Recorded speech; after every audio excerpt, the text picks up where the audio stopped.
बघा, या बाबतीत मी काहीही उत्तर देणार नाही की स्वर्गीय संतोष देशमुखांचे जे हत्यारे आहेत त्यांना फास्ट ट्रॅकच्या कोर्टामध्ये ही केस लढवून तात्काळ फाशी द्यावी। न्यूज व्हॅल्यू करायची आहे, तुम्हाला पण बातमी पाहिजे, तुम्हाला पण TRP पाहिजे, त्याच्याशिवाय ऍड मिळत नाही, ऍडला रेट चांगला मिळत नाही। की 25 वर्षापूर्वी आदरणीय विठ्ठल बाबांनी मला या ठिकाणी आदेश दिला की पुण्यतिथीची जी महत्वाची मानाची पूजा ती या ठिकाणी माझ्या हस्ते होणार। त्यावेळेसपासून आज 25वे वर्ष मी नियमित या ठिकाणी या पूजेला पुण्यतिथीच्या आदल्या दिवशी मुक्कामी या घरावर असतो। आज अतिशय व्यवस्थित अतिशय चांगली पूजा पुण्यतिथीची या ठिकाणी झाली आणि आता ती पूजा करून मी आता पुढे हीच खरी ऊर्जा आहे, हीच प्रेरणा आहे, हीच पुढे समाजात राजकारणामध्ये लोकांची सेवा करण्यासाठी ही ताकद आहे, ती घेऊन पुढे निघालो। पुढच्या वर्षी 50वा पुण्यतिथी सोहळा आहे, महाराजांची चर्चा झाली आणि कशा पद्धतीने हा सगळा सोहळा नाही, महाराजांनी आणखीन पूर्ण याबाबतची चर्चा केली नाही। ती सुद्धा आणखीन पुढच्या वर्षीची 50व्या पुण्यतिथीच्या कार्यक्रमाच्या तयारीच्या नियोजनाच्या बाबतीमध्ये ते विचार करतायत। आम्हालाही काही बाबतीमध्ये विचार करायला सांगितलं आहे आणि ते नियोजनही फार मोठं असतं। काय साकडं आपण ज्यावेळेस नतमस्तक होतो, आपण ज्या क्षेत्रात काम करतो, देवाने आपल्याला जी आज्ञा दिलेली आहे की आपल्या हातून लोकांची सेवा घडव, तर ती सेवा यशस्वी लोकांची घडव, गरीबातल्या गरीब माणसाची सेवा आपल्या हातून घडावी, हीच माथा टेकून आम्ही जे काही मागितलंय ते मागतो। अंजली दमाने यांनी संतोष देशमुख यांचे जे हत्यारे आहेत त्यांना वेगळी ट्रीटमेंट दिली जाते। हे बघा, या बाबतीत मी काहीही उत्तर देणार नाही आणि कृपा करून मला याबाबतचे प्रश्न विचारू नका।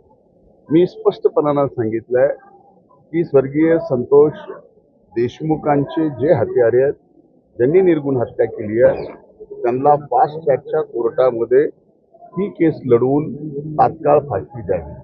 त्याच्यामुळं मला असं कुठेही वाटत नाही या बाबतीमध्ये कुणी काय म्हणावं कुणी काय म्हणावं हा विषय वेगळा आहे, पण आता न्यूज व्हॅल्यू करायची आहे, तुम्हाला पण बातमी पाहिजे, तुम्हाला पण TRP पाहिजे, त्याच्याशिवाय ऍड मिळत नाही, ऍडला रेट चांगला मिळत नाही। त्यामुळे ह्या सगळ्या गोष्टी आहेत ना, माझं म्हणणं असं आहे की पोलीस अतिशय व्यवस्थित, बरं एक स्तरावर नाही 3 स्तरावर, CID, SIT आणि न्यायालयीन, ह्या 3 स्तरावरती या ठिकाणी जर एका प्रकरणाच्या बाबतीमध्ये पूर्णपणाने चौकशी या ठिकाणी केली जाते, इन्व्हेस्टिगेशन केली जाते, तर त्या यंत्रणेवरती आपण विश्वास ठेवला पाहिजे। मी 2 वर्ष कृषी मंत्री असताना 2 वेळेस ही विमा योजना 1 रुपयाची या राज्यात आणली। 1 वर्षात मी ज्यावेळेस राज्याचे, केंद्राचे आणि शेतकऱ्यांचे पैसे सुद्धा सरकारने भरले आणि 1 रुपयाच फक्त शेतकऱ्यांचा गेला, त्यावेळेस 8,000 कोटी रुपये हा प्रीमियम राज्य आणि केंद्र आणि शेतकऱ्याचा हिस्सा म्हणून सरकारने भरला, तर 8,900 कोटी रुपये आम्ही शेतकऱ्यांना वाटप केले आणि एका वेळेला 3,000 कोटी, म्हणजे अर्धच रब्बीचं सीझन मला 1 रुपयाच्या विम्याचा मिळाला होता, कारण 1.5 वर्ष मी कृषी मंत्री होतो।